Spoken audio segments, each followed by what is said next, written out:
Today, we are joined by Dr. Danielle Griffin, a specialist in somatic healing, hypnotherapy, and nervous system regulation. She helps high-achieving individuals move out of survival mode and into a place of real, lasting relief. And today, we're talking about what that actually looks like, especially for those of us that are navigating chronic illness.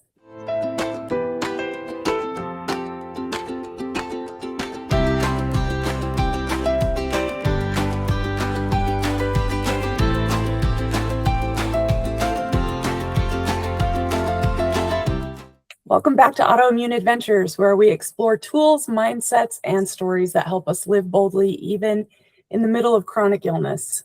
Thank you for joining us, Dr. Griffin. Thanks for having me. Appreciate it. So, Danielle, we're glad you're here. Let's start in a place that makes a lot of sense. Many of our listeners, as you know, are living with autoimmune disease or chronic illness. Can you help us understand how being in a long-term state of survival mode actually impacts our body physically? Definitely. So there's a few things that happen, when we're in this state of survival, right? It impacts our hormones, causing us to release more cortisol. Other things that happen is maybe we're not getting enough rest during those times. And sleep is essential for our bodies in order to reset. The increased levels of inflammation, the increased levels of cortisol. It needs time, hours, especially as we continue to age, for those levels to level out and reset. And as we continue to press and push ourselves forward, as we continue to not allow ourselves rest, as we continue to be under heightened states of fight or flight, and that can look different for every person, what that means. It compounds the situation and makes it even harder for our bodies to reset, meaning that anything that we're holding on to, any inflammation, any of those underlying symptoms, eventually our bodies are going to fail us, no matter what it is, in some way, shape, or form, whether it's an autoimmune disease that was hiding in the background, or other chronic illnesses, high blood pressure.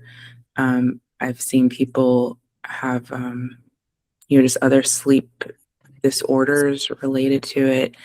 And then we struggle because we're in this constant feedback loop of what we feel we have to do or what we've trained ourselves to do for, our work, for our families, whatever the case may be.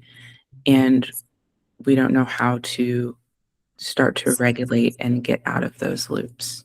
I think a lot of people listening might be wondering to themselves, okay, how do I know if that's me? Like, how do I know if I'm somebody who, needs to deal with that? What are some physical signs that somebody's body might be holding on to unresolved stress, even if they feel like that they're coping with it? Yeah.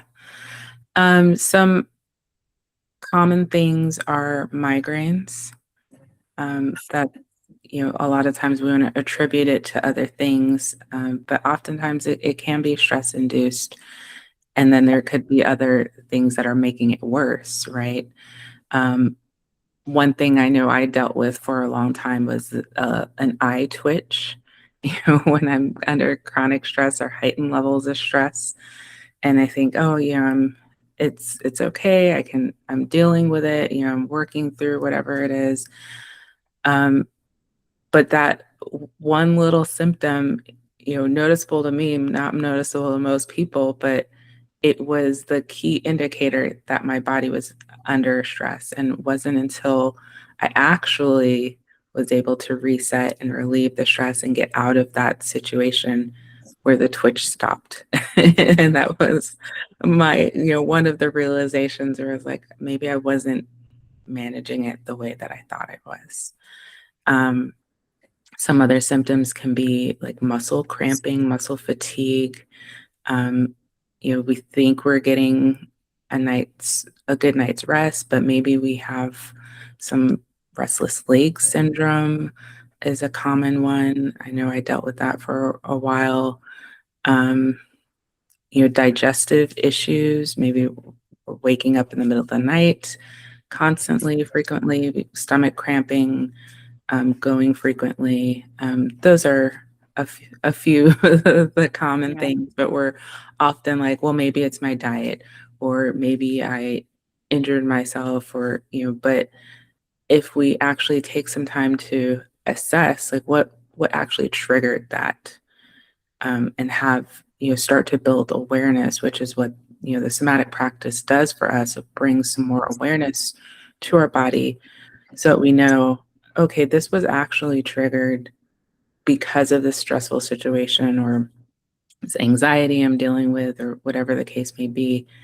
And I can do some things to help manage that. For me personally, I'm one of those lucky people who my sign, if my body is overly inflamed or overly stressed, is I start to lose hair in larger quantities. And usually, though, especially as somebody with autoimmune disease, like you said, if you're listening to what your body's trying to tell you, usually that's a sign to me, okay, what have I not been doing in my diet that I should have been? Or a perfect example I was telling my sisters about this weekend, I have lupus. I spent too much time in the sun. I know if I do that a lot of times, that means I'm going to start losing hair because my body gets inflamed because I spent too much time in the sun. So I think those are all, like you said, sometimes we get stressed out, even more stressed out about what the symptom is. But if we pause for a moment and take a moment to look at, hey, what am I doing? What is my body trying to tell me, basically? Right, exactly. We talk a lot about listening to our bodies because we've all had to learn the hard way how to do that. And I love that you mentioned that somatic practices kind of teach you how to be aware of what's happening in your body. And when you are stressed and when you're high achieving, I think you're more likely to ignore all those signs and symptoms and just push through and do and do and do. And like you said, until your body just maybe gives out at some point. Your body just, and this is what we hear pretty commonly a lot of times, people we have on the podcast, and they're telling their story. And they're like, I just was going and going, and then I had to stop because my body made me. Like, literally, I passed out or I fell, and I'm like, what is wrong with our society that we think that it's okay to push through all of this, all of these signs and symptoms that you're not okay, you're not okay, you're not okay. Hey, you're not okay. We always say your body whispers before it yells. And I mean, I think maybe that somatic practices will help you understand and hear those whispers. And instead of having to have a crisis of your health that can often affect your whole life, your jobs, your families, your marriage, all kinds of things. So but it is hard to learn to listen to your body. And it's a thing that takes years. And I think somatic practice, I'm really just starting to learn and understand somatic exercise. And it's incredibly powerful. Yeah, it's incredibly powerful. And I love that you're on here talking about it, because I feel like it's something that it's holistic, but it is powerful work. And it's something that anybody can do. Yeah. Like, anybody can do it, no matter what your health issues are.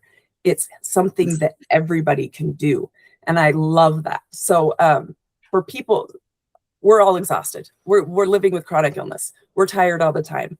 Our audience is probably mostly tired people too. We're managing symptoms. We're managing doctor's appointments. We have jobs. We have families. We have children. And I love the idea of doing somatic work regularly. How do I make it feel like it's not one more thing on my already very full plate? Yeah, that's probably one of the most common things that I get from the folks that I work with and the folks that I educate, because they're like, I'm already doing all the things. I'm already exercising, going to the gym an hour a day, and I have a family and all of this. But the one amazing thing about this practice is that it doesn't have to take long. It only a few minutes of your day. And I know from personal experience and the people that are around me, we blow many minutes doing a lot of random things. Exactly. All the procrastinating that I do, like maybe I can build that practice in, while I'm avoiding doing actual work. And it can actually help, motivate me and rejuvenate me. And it only needs to take, bare minimum. You can do a 90-second pause and reset, or you can do 10 to 15 minutes first thing in the morning, or you can do a wind down practice in the evening as you go to bed so that you can, just help prepare your mind and body for a restful sleep. I think there's many ways and opportunities that you can build it in that isn't going to occupy or consume your life. And if you find that you're doing it more and you're doing it a lot, it's because you need it, you like it, you enjoy it, and your body's telling you it wants it more. But I would be pressed to say that it was occupying a majority of my time or taking away from anything. If anything, it's added and allowed me to be more productive, because it's given me that awareness. I know what some of my triggers are. I know the things that I should avoid. Some things are unavoidable, but if I can say, okay, this isn't aligned with my overall health needs or what my family needs, I'm no longer going to do these activities, or I'm going to not engage in them as much because it's not helpful for my mental and physical well-being. It's not helpful for how I'm showing up for my family. If I'm debilitated, or all I'm wanting to do is go lay down and not engage, am I really having that time with my family that I say that I want, or is it just lip service at that point? And so it's allowed me to put some checks and balances and boundaries in place for myself as I've grown in the practice. And that some of those things take time because, like I said, we've trained ourselves to do all the things. I know one of my breaking points was my sort of triggers, so to speak, was meetings, right? Anytime because I was overwhelmed, I had so much on my calendar. Anybody said, hey, let's add a meeting, let's meet about that, I literally would break down at that point in my life. But it allowed me to take a step back, like, all right, I'm literally feeling the trigger, and something's got to give, right? I can't necessarily avoid meetings, but what are these things in my life that maybe aren't aligned? And then once I'm able to align and kind of have that reset in terms of how I think and view about the meetings, because now these are more fruitful, more helpful, more productive for my business or for my family or whatever my immediate goals are, and anything else got put to the side. So what I'm hearing is that this work rejuvenates you rather than taking away. This is something that is refreshing to you rather than exhausting and depleting to you. Yes, definitely. So, and it also sounds like it's something that makes you very conscious of your choices. When you start practicing, I'm imagining when you start being aware of what you need to do for your body, when you need to do these practices. And I love how you said you can just throw a little bit here, a little bit there. This is not like, hey, I'm going to the gym to work out for an hour kind of a commitment. This is I'm going to pay close attention. I'm going to do this practice in the morning. And I think as you do that, it's probably easier to notice the symptoms that might be coming on and say, oh, I feel this. I'm going to stop and do some breathing, or I'm going to stop and ground myself, or whatever, right? Right. So as we're talking about somatic practices, for somebody who's listening right now, who's maybe feeling a little overwhelmed, and like we talk about doing a little bit here and a little bit there, is there an example that you could possibly give us, something simple that somebody could walk through if they're just wanting to learn what a somatic practice even is? Yes, definitely. Like I mentioned before, I like to start with what I call a 90-second pause. And so it's the best way to kind of reset, rejuvenate during the day. Maybe have a lot of back-to-back meetings, or maybe you're just preparing yourself to go do something you really don't want to do, which I go through quite often. But you can take these few moments to really get that sense of awareness. And so the pause, if you want, I can demonstrate it. Yeah, Yes, please. absolutely. If you don't mind, that would be great. Yeah. So initially, somatics is a combination of three things: breath work, meditation, and movement. And so, the meditation doesn't have to be anything super deep or intensive or anything like that, but it's, a part of the awareness. So starting with the breath work, taking a few deep breaths in through your nose and exhaling out through your mouth. Again, in through your nose, fill up your belly, expand your lungs, and exhale out through your mouth.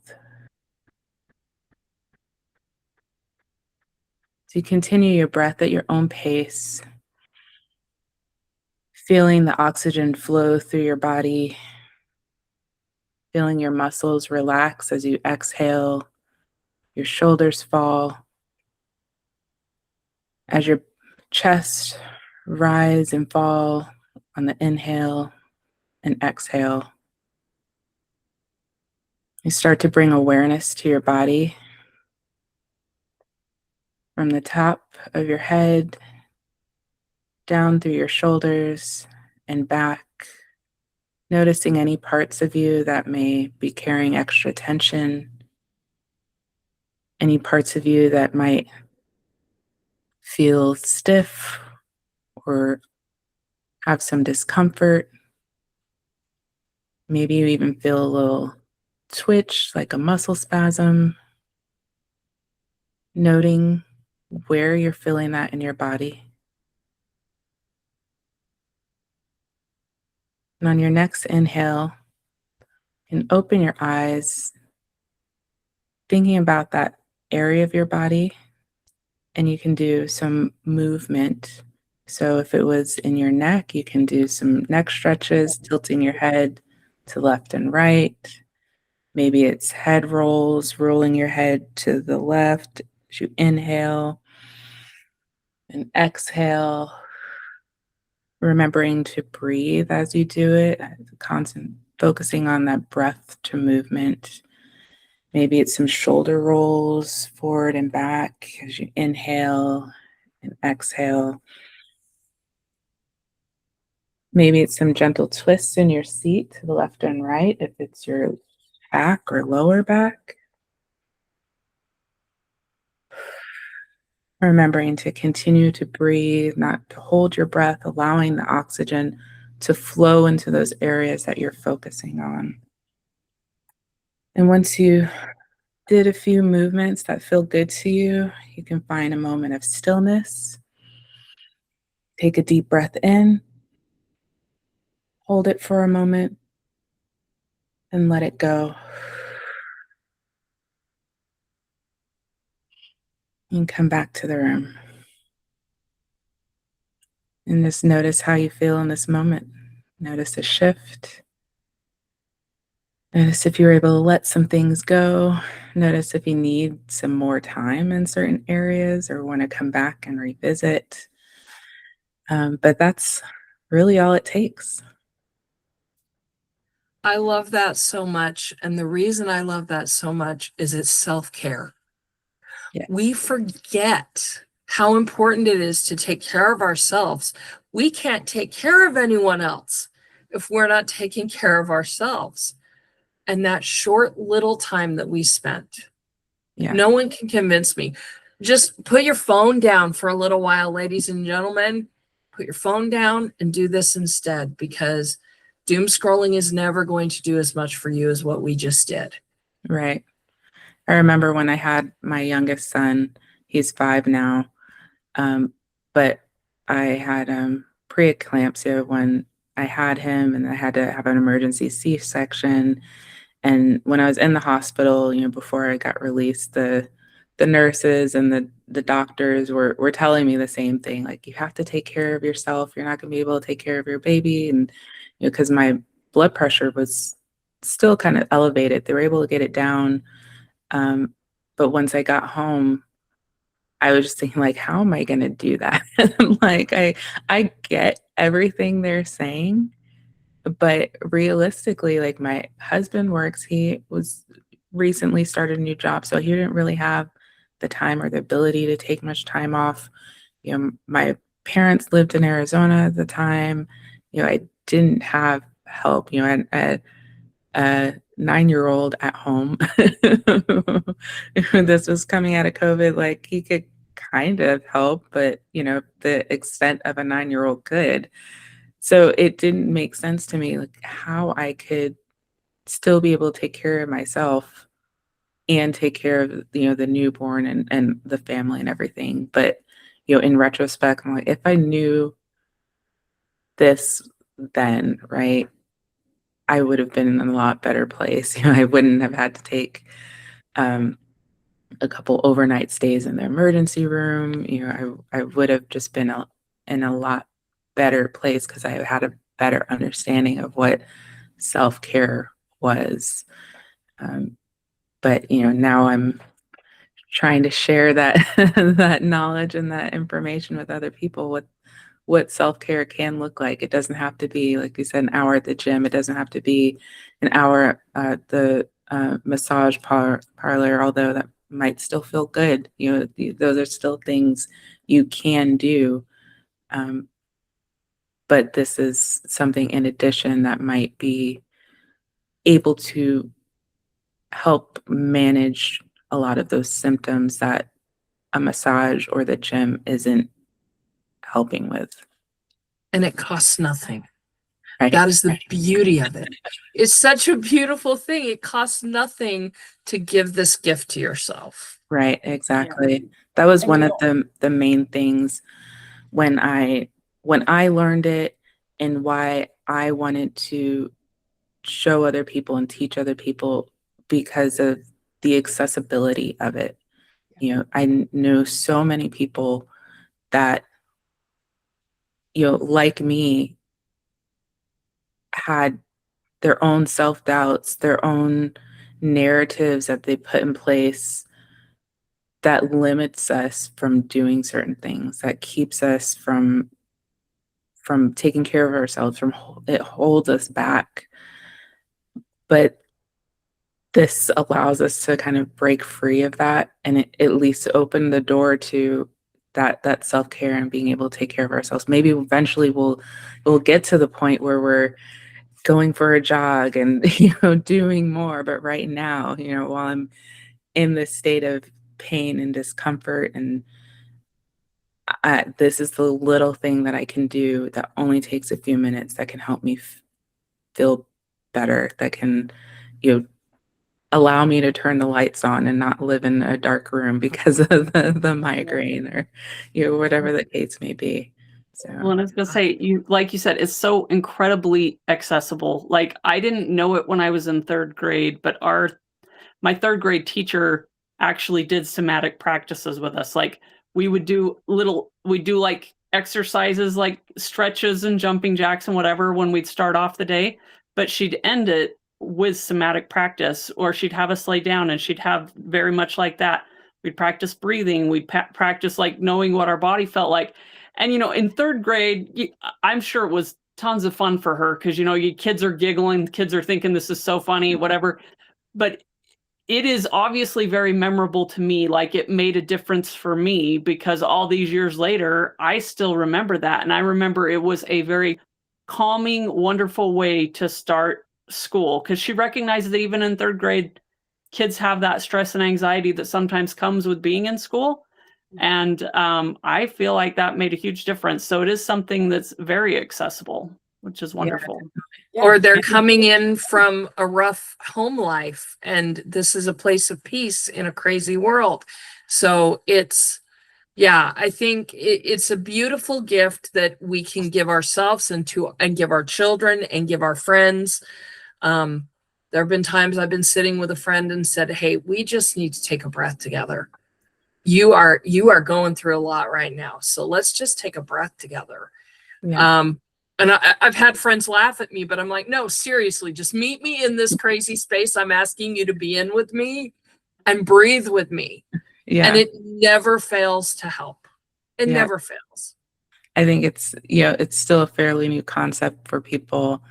And, to ask somebody that, like, hey, let's ground for a moment. Let's pause. Let's breathe. It's like, well, that's something that we can do. And We they can pause. right. All right. Well, let's talk about hypnotherapy for a minute, because we haven't touched on that and I really want to.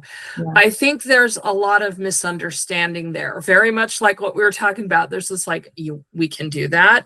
Hypnotherapy has got this stigma that exists, which I find very strange, because when hypnosis first became a thing in the medical community, it was looked at as being very useful and helpful. And then you got the hypnotists that go around to different like Renaissance fairs and stuff like that, and they make it into this really bizarre thing. But that's not really what hypnotherapy is. So I would love if you could explain what it actually is to our audience and how it can support someone dealing with chronic pain, fatigue, autoimmune symptoms. Yeah. Hypnotherapy, like you mentioned, can be used for a lot of different things. I specifically use it in my practice as a tool that I kind of supplement the meditation piece with hypnotherapy. So I like to explain it like it's just a deeper form of meditation that's guided and maybe a little suggestive. And that whatever you say your goal is, or whatever the goal of the session, how you're having a specific intent around it, that's where we'll guide you to in it. And so why I say it's meditation but deeper is because one common misconception is that, oh, the person leading it is going to control my mind. They're going to make me do things. And that's probably because of, what we see from the stage performers. Somebody might be clucking like a chicken, from the bystander is, oh, the hypnotist made them do that, right? But in all actuality, I can't make you do anything you don't want to do, right? If you've already put it in your mind that I don't want to, maybe the point of the session is stop smoking. I can't make you stop smoking during that session if you don't really want to stop. But part of the work that we do is really get to the crux of the issue and understand, do you want to stop smoking and why? What is the life that you actually want to have? What does your life look like once you stop doing X, Y, and Z? Or once you start doing something. And for me, part of it was the somatic practice, building that in, making it a consistent part of my life. And what does my life look like once I've been doing this for 30 days, 60 days, 3 months, 9 months, a year? How do I look? How do I feel? And really starting to embody that. And that's when we start to see kind of a shift and like, oh, wow, I'm actually doing it. I created this habit for myself. I created this healthy lifestyle that I'm enjoying and I'm living. And now I can look back. Oftentimes we don't necessarily see with hypnotherapy, like it's not overnight that we notice the change. It's after a few months where we can look back and like, oh yeah, that did work. Like, if somebody's trying to start or stop something, they can't say after one session, like, oh yeah, I created a habit or I stopped a habit. Nobody can, whether they did hypnotherapy or not. After one day of doing something, we can't say we have a habit. But after several months, maybe we've had in the past have had challenges of, not just creating a habit, but sticking to it. But now that I've done this and I've had this kind of extra reinforcement and really feel myself embodying it and know what I want for my life, having that kind of alignment, as well as feeling what it feels like, through the actual practice of and living it. Now that's where that change happens. And that's when people start to notice a difference, and you're able to say that it worked. So I have only ever done hypnotherapy once, and it's a stretch to call it that. But I struggle with meditation. I really struggle to keep my mind focused on my breathing, but this was a guided meditation. I would say it was hypnotherapy because I went into a state that I have never been in before or since. It only happened once. It was really hard to do because I have 5 children. And it's hard to find a quiet place where you're left at peace, But it was one of the most spiritual, transforming, like, it filled my soul. I didn't know it was possible to do this. And I've been trying ever since, and I've never been able to do it. But I get it. I get it. The trance-like state. I was in it. Yeah. And it was peaceful, and it was beautiful, and it was so, I was so kind to myself in that space. So, and I said this when we first met you, like, you have the most lovely, calming voice and energy about you. Like, I could not imagine a more perfect person to do hypnotherapy with. So good. So, and I was just looking up because I was looking at your book that you have next to you. Thank you. And I was trying to remember. I was like, I think you have more books. You have several books. Yes. Right? Tell us really quick is it 4? Technically 4, but 3 in this series. So Somatic Exercise Made Simple. And so the first one, which is the one I have here, it actually won an International Impact Book Award for Health and Wellness. And it's basically the introductory to the somatic practice, and that, touching on what somatics means, what some of the practices are. I go into detail about different exercises you can do, mobility-based stretches. And I like to kind of frame it as, the point to the pain. I have specific sections in there for different conditions or symptoms. If it's sciatic pain, if you're a desk worker, it's not necessarily designed to be read cover to cover. It's like a guidebook. Yeah, it's a guide. It's a tool. Whatever you feel like you need in that moment. What are some exercises I can do to help with my shoulder, with my back, and just going directly to those sections. I love that. Oh, I love that so much, because I don't want to read a book for cover to cover sometimes. Like, if it's a novel, yeah, but like, this is great. You can open it up, you can read a section. And it says it has bonus videos? Yes. Bonus That's videos. Cool. The second book as well, which I call the Mastery Program, just goes a little deeper, has more stretches. In the Mastery Program, I actually go into more of the meditations. So we don't really focus on that. I have some information on the breath work in book 1. Breath work is also in book 2, but I also have audio recordings of some meditations that you can do in conjunction with it. So kind of goes deeper in there, a little bit of, touching a little bit on the hypnotherapy practice, because I can't not do it. I really feel like that's for me where I get most of my benefit, really, that It's very powerful. that trance state that really helps to reset, rejuvenate, as well as, I really enjoy the visualization of it, and picturing my future self, what even if not necessarily just physically, how I want my physical health, but how I want my life to be in general. And so a lot of that somatic practice and hypnotherapy is in those videos. And then the third book focuses more on the trauma, the grief state, things that you can do if you're really feeling okay. I have the practice, but I have these really intense triggers that are related to trauma, grief, what you can do to kind of move yourself out of that state. I am so glad you brought that up, because our audience is definitely going to need to hear that, because a lot of us, trauma comes in a lot of forms. Right. A lot of forms.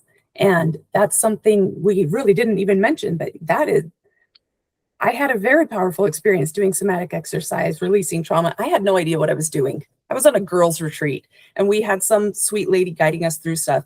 And I'm doing all this stuff, and I'm suddenly sobbing. Like, I feel this weight, like, just lift off my chest. And I'm like, what is happening right now? And then it was kind of after that she explained to us that you can release trauma that way. And my mind was blown, because I didn't even know I was doing it. Does that make sense? It was crazy to me. I'm like, I didn't even know what was happening. I felt it. Something very powerful happened to my body and my mind. And it was beautiful, but it was confusing for me, because I didn't. I was just it. I know I wasn't. I was just following instructions, going through this lovely, beautiful, calming class experience. So yeah, I could talk for hours about that. But your books look beautiful. And I love that you have put bonus videos and audios in there. And then you also gave a TED Talk, correct? Yes. Can you tell us a little bit about that? Yeah, my TED Talk is, about my experience, really, when my body kind of shut down, and when I had to face the fact that I have to do something different. I have to find something different. And it was really my husband that kind of brought that to my attention. And like I would have just continued to move forward, but sometimes it takes somebody else to, somebody that loves you to be like, hey, I care about you. What's going on? You're burning the candle at both ends. It's showing in your physical health, your mental health. Our marriage was on the rocks. Like, this isn't what either of us want. And you need to look at what you're doing. And, and some people might be quick to point the finger, like, it's not me, it's you. And, some of that was therapy as well. But, it did cause me to recognize, like, hey, I am doing a lot. This isn't how I want to live my life.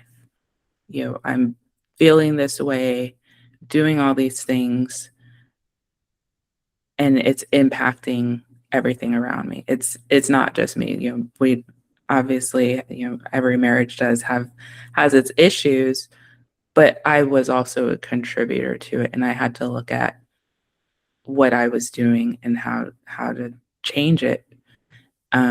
And that's when I kind of started down the research road. And that's when I came across somatic practice as well as hypnotherapy. That, for me, maybe it was a perfect storm. I found them both. But once I saw how much it benefited me, and I saw the change, and it was, improving my life, improving my relationships, that's when I knew I needed to learn it and share it with others. I think a lot of people needed to hear that after COVID. Yeah. A lot of people needed to hear that. And I So didn't if you know wanna- initially it would be in the form of a TED Talk, Mhm. but it was really after I went through my hypnotherapy training, and as those of us in training, we hypnotize each other and do different activities and stuff like that. And it was through some of that visualization activities where I, saw my future. I saw myself on a stage. I didn't know it was a TED stage, but I knew I saw myself on a stage.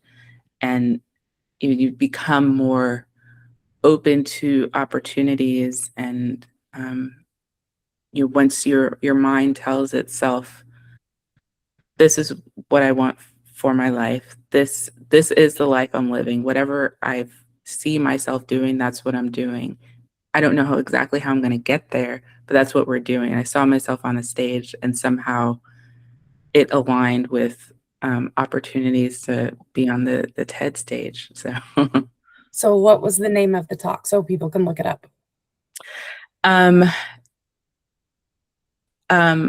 Challenging me. Your new normal is not normal, something like that.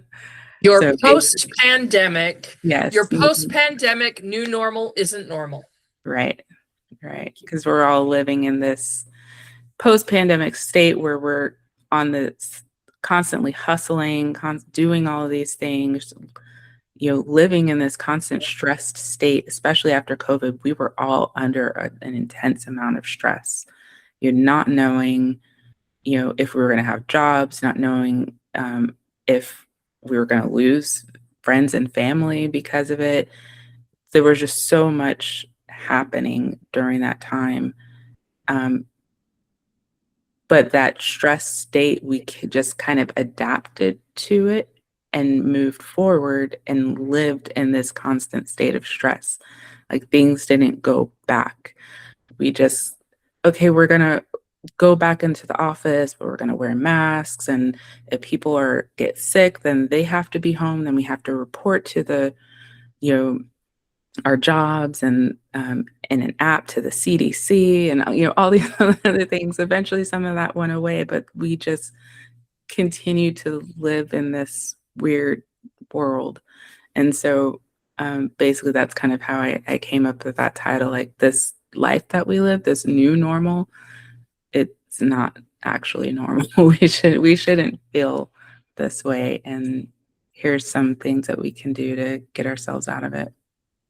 Well, that's Okay. great. So I would say definitely to our audience, be sure to check out her TED Talk and her books.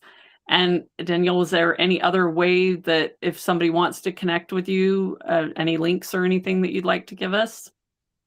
Yeah, the best one is my website, which is drdaniellegriff.com.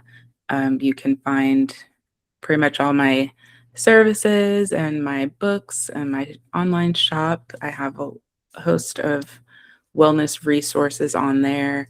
And if you're looking to work with me or connect with me, all my social medias and email and things are on there as well. Fantastic. Thank you.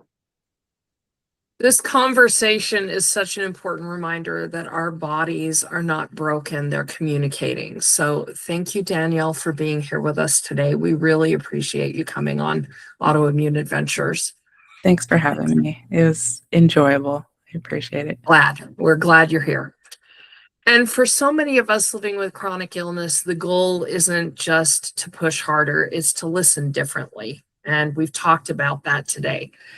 So we need to become curious instead of critical. We need to support instead of override, and recognize that healing doesn't always come from doing more, but from understanding more. If today's conversation resonated with you, we invite you to take one small step, just one, towards supporting your nervous system this week. And remember, healing isn't a straight line. It's the scenic route, like we always talk about. Always remember, you are worthy of joy. Disease does not define your life. You do.